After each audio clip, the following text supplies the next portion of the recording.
Кандайсыңар, Москвада тугандар, жердештер, ачка калдым дебегиле. Un тапсаңар эле болду биягы.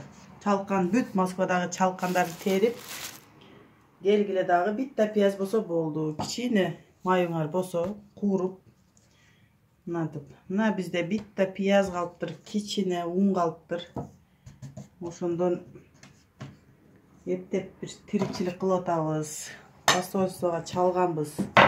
Чалсак эмне дейт?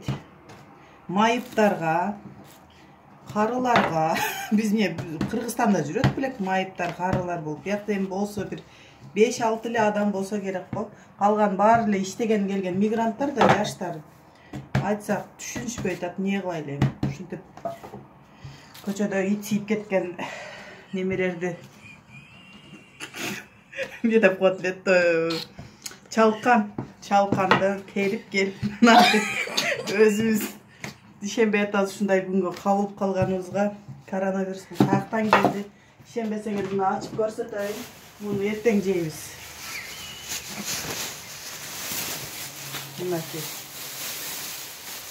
Мына обычный чалкан.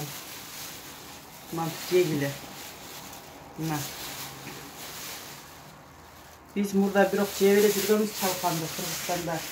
Бир жагынан дары да болот, ачка да калбайсың, экөөнү жесең курсаң тоет.